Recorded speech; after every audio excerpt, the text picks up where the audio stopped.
We're here today to talk about Texthelp and how they can help us give meaningful feedback to students. So I know you were a teacher and I was also a teacher, and this is a gigantic struggle that I had as an educator. Was I was spending hours and hours and hours writing feedback on students' papers.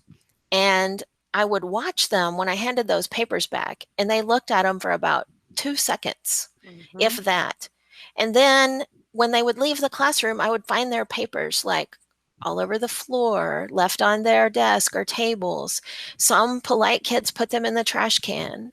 And one day I was standing there looking around and I thought, this is like looking at my nights and weekends spread all over my classroom because my students did not learn anything from that work that I did. And I just told myself, I will find a better way this school year to do feedback because this is not working.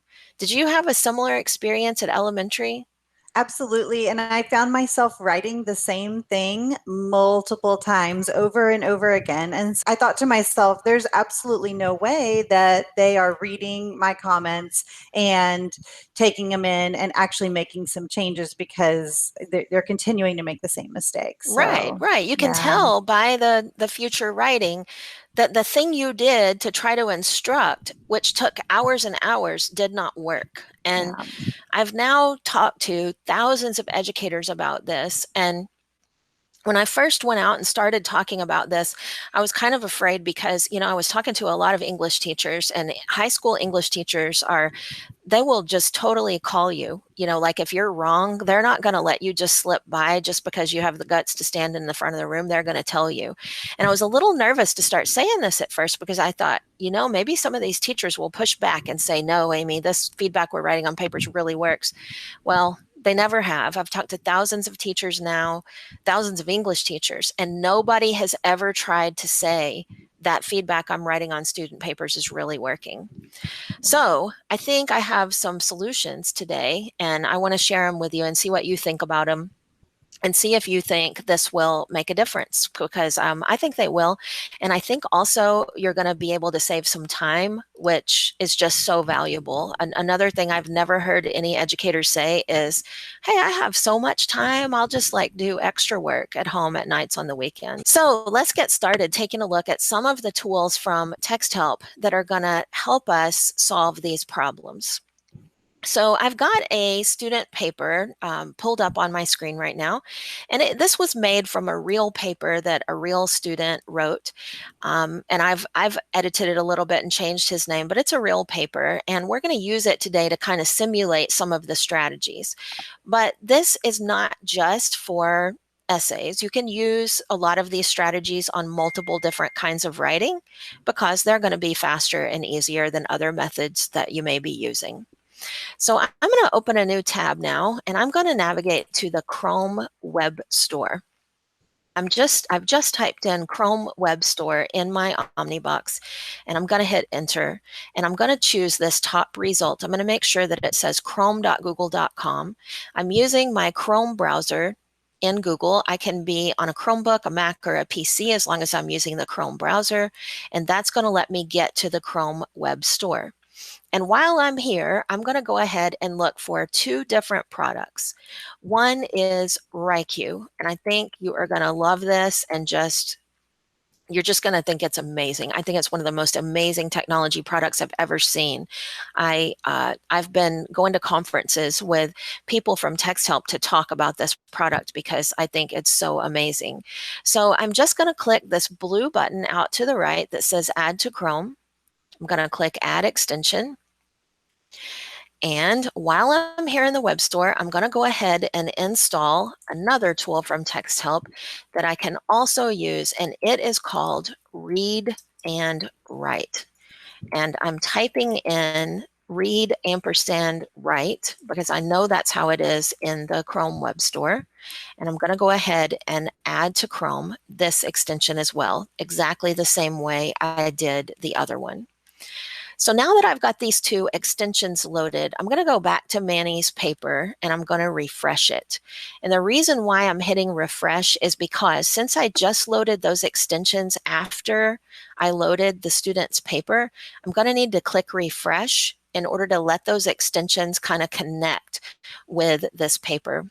So a change happened this summer that has confused me several times already, and so I want to show you what I mean. So in the very top right corner of my browser, I've got these 3 dots we call hot dogs.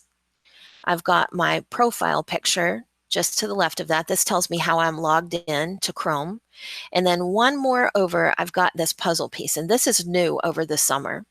What this puzzle piece shows me is what extensions I have pinned to the extensions area. So before the summer started, my extra extensions would just go into my hot dogs and I would click here to see them.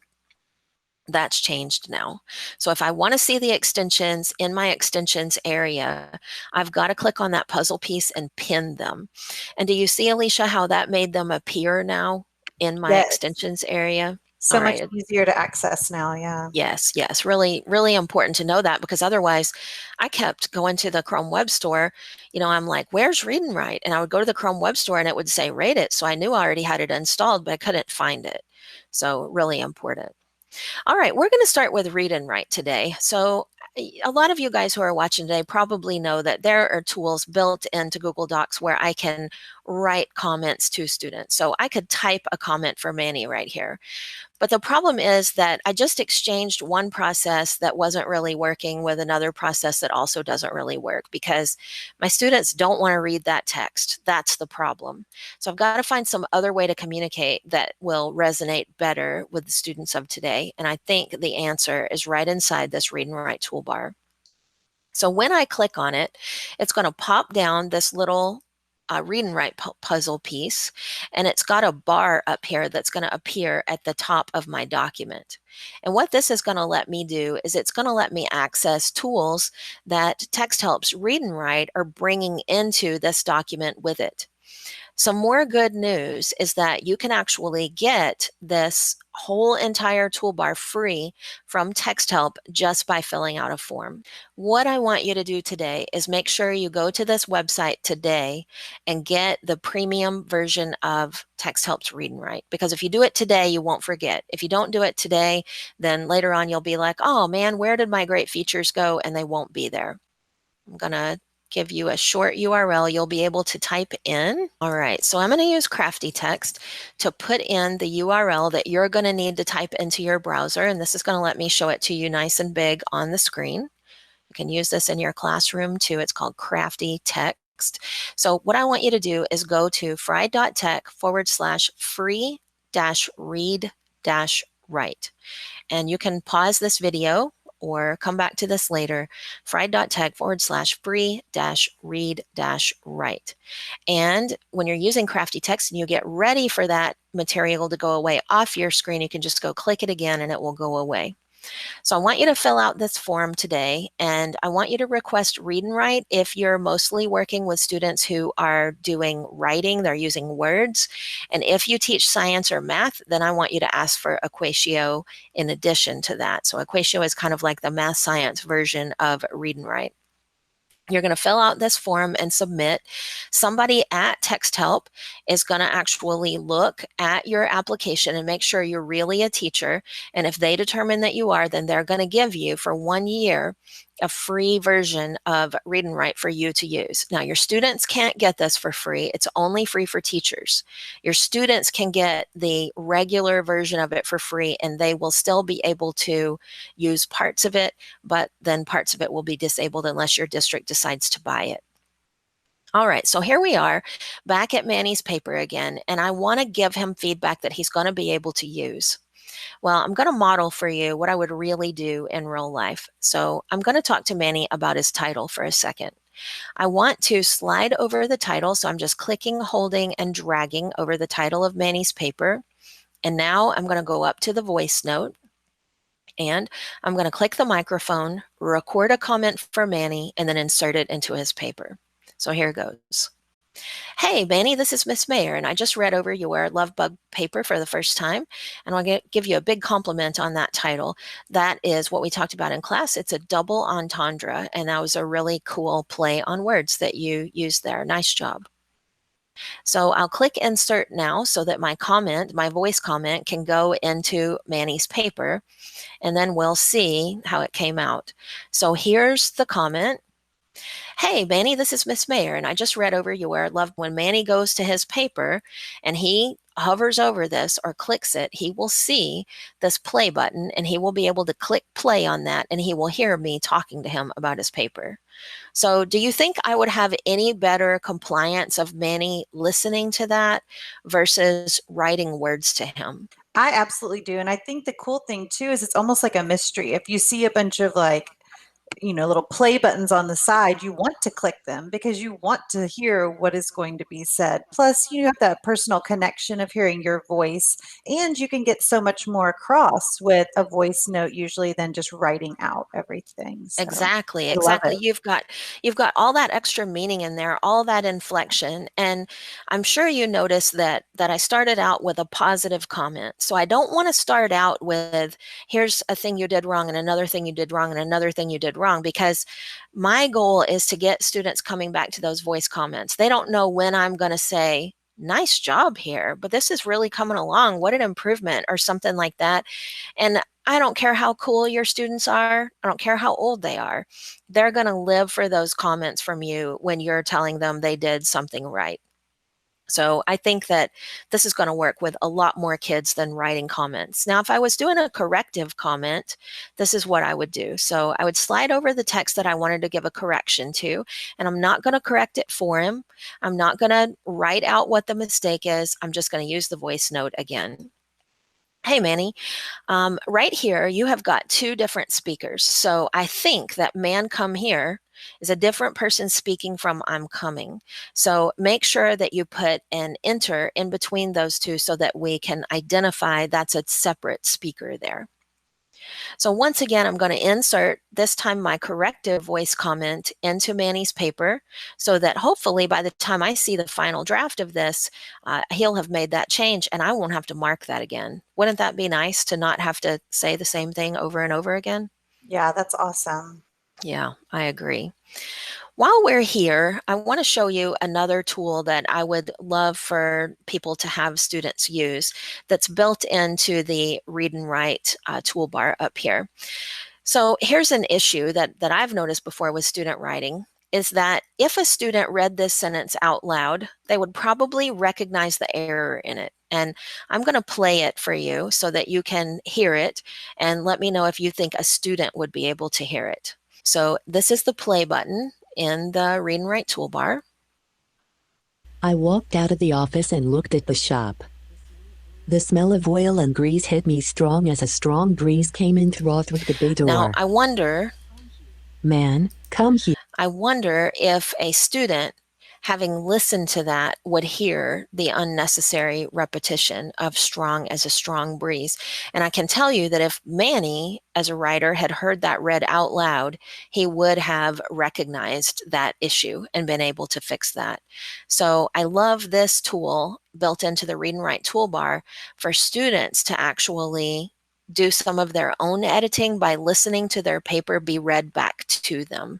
Does that make sense, Alicia, when you would use that and why you would use it? Yes, that absolutely makes sense. And I can see how it would be really beneficial to students to be able to hear their writing read back. Yeah, me too. So I love that also. Even though this session's mostly about feedback, I really like that idea too. All right, so obviously we're talking about something besides the final draft right now because we want to make sure that when we're giving this kind of feedback, it's formative, meaning that my student is going to have a chance to get rid of these, all three of these exclamation points. Because if I'm just doing that as summative, that's not a learning experience and my students are not spending as much time looking at these corrections. So let's pretend though now that summative time is over. This is the final essay, and I am going to grade this essay now. So now is when it's time for us to take a look at the tool called WriQ. And it's right up here, again, in my extensions area. And I'm going to click it in order to activate it so that I can show you what this does. All right, can you see it popped out up here in the very top right of my screen? And it's got a little arrow and it says show sidebar. The only thing that I have clicked until this point is this. So when it first opened up, it asked me, are you a teacher? And when it asked me that, I clicked, I am a teacher. So I think you're going to see that. But other than that, it should open up and work. All right, I'm going to select the grade level of my student. So this student is in English 2, that's grade 11. I'm going to select what type of rubric I want. Now, I always get this question when I'm talking about WriQ because teachers are kind of starting to get excited, like, wow, this is going to be great. I can see it's going to have a rubric built in. That's super cool. And they're going to want to know, if I teach AP or IB or something like that, am I going to be able to get my rubric in there? I have to use this certain rubric to grade. And the answer is that is a paid feature. So the version of WriQ I'm showing you today is free, and it's available for everyone with the built-in rubrics. If you want to use your specific rubrics for your specific subject, if your school decides to purchase WriQ, you can get those in here, and you can also get statistics so that you can look at writing scores across your school or grade level. So those are some of the things that you can get with the paid version, but the free version is also amazing. I can't believe that Texthelp gives this away for free, but they do. So first, I'm going to choose what kind of rubric I want to see, and this is a narrative, so that's what I'm going to select. Over here, I can see that the word count was 444. The vocabulary age came back as 12 years. Vocabulary ages look kind of low sometimes to us because most vocabulary is really acquired by the age of 10. So I'm not really surprised that it came back at the age of 12, even though Manny was older than that. Now, the time on task on my paper is kind of skewed. I typed this paper in so that I could get more data on this, and part of the paper I typed with my voice. So this is what I mean by voice typing. I'll just diverge for a second and show you. When I go to Tools and activate voice typing, I'm going to be able to just talk, and my words are going to go into the document. It's not 100% accurate, but if I concentrate and speak slowly, it's going to be pretty close to what I say. And I typed a lot of this paper using voice typing, and that kind of skewed my time on it. So I just wanted to mention that. All right, let's go back to WriQ again. I've made changes, so it's going to let me know to rescan. So I'll rescan it and let the little panel open back up again because I'm so excited to show you guys this. All right, here we go. Narrative. And you can see my data there. You can also see that it has marked some words as spelling errors. For example, Volkswagen here is marked as a spelling error. It should be a capital V. Overwhelming is misspelled here. And it's pointed these out for us. If I see other words that are also misspelled, so let's just pretend that this is misspelled, then I can add those in too if I want to. I can add in any of these kinds of errors that I want to. So for example, these 2 extra exclamation points are punctuation errors. So let's go ahead and continue to the rubric, and then we'll start marking what we see in the rubric. So first we have focus exposition. See these little arrows over here? I can click on those to make it go down so I can mark. If I don't know, what is on grade level at grade 12 for focus exposition, then I can expand these and read them. And I would say this is on grade level. Let's go and look at the organization and plot. I'll do above on that one so you can see what it does. Let's do approaching on narrative, and then let's do grade level on language. So you can see that when I've selected something in each of those areas, my continue button down in the bottom right is going to light up, and I'm going to be able to go to the next page. All right, now the WriQ score on this paper is not coming back, and I'm pretty sure that's because I voice typed it. So when your students have authentically written the paper, you'll be able to see that WriQ score, and you can look at this little eye up here to understand more about how that's calculated. But this is what I love. Okay, so I've read through this paper. I have in my mind what I think the grade should be, and I want to give Manny his holistic feedback, because what I'm not going to do at this point is go back through and mark every single error, because this is summative.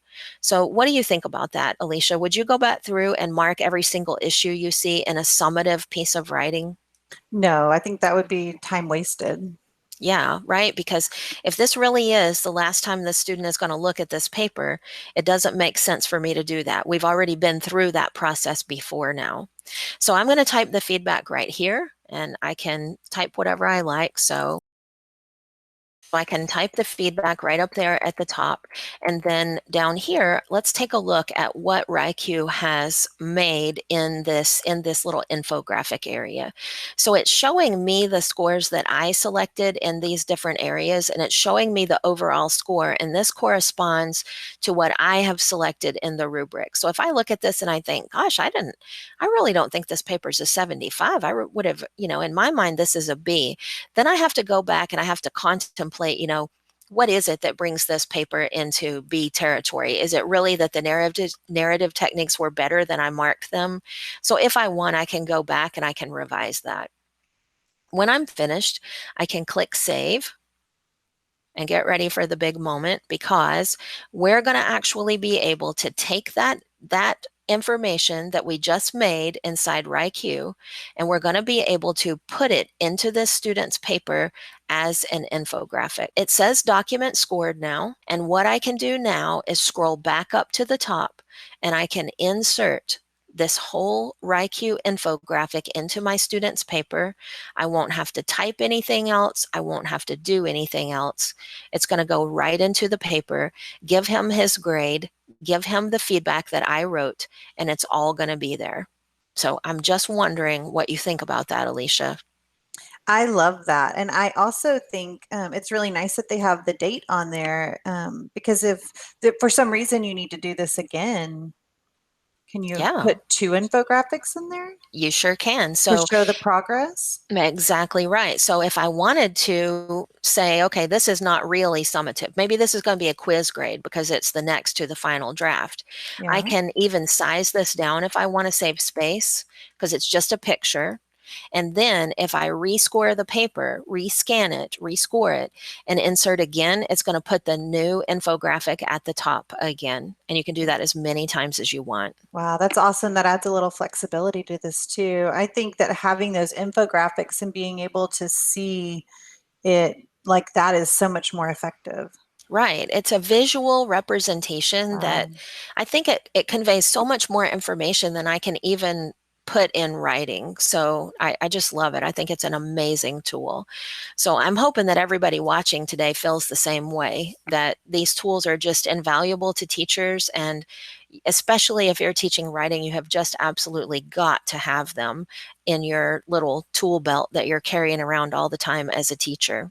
So, Alicia, I wonder if, like, when you're communicating, well, when we communicate, when you're texting with your sister and your mom and all that kind of stuff, do you always write out everything in words, everything you're going to say?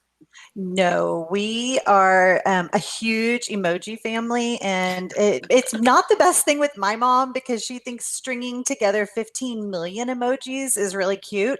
But yeah, we really love using the emojis. So I know Well, you have like amazing tools for that. So I do. And emojis really do convey so much. And yeah. so I want to show you how you can use them when you're using your computer, because a lot of times, like, I'm reading something and I want to put a heart emoji on it or something because I think that's really conveys what I want to say, but I'm using my computer. So how do I do that? So I want to show you some different ways that you can actually use emojis on your computer and to help you convey meaning to your students. So if you're using a Windows computer, you can activate the emoji keyboard on your computer by holding down the Windows key and then pressing and releasing the period. On some computers, I'm not really sure why that doesn't work. You have to hold down the Windows key and press and release the semicolon. So try that. If you're using a Mac, you're going to hold down Control, hold down Command, and then press and release the space bar. And what that's going to do is pop up your Mac emoji keyboard. And if you're using a Chromebook or you don't want to mess with any of that, what you can do is go back to the Chrome Web Store and look for a tool called Joy Pixels. So Joy Pixels is an emoji keyboard that will work through your Chrome browser. All right, just like we looked at before, if you don't see it, you know you've got it installed, but you don't see it, you're going to go to your puzzle piece and pin it so that you see the Joy Pixels symbol in your space up here.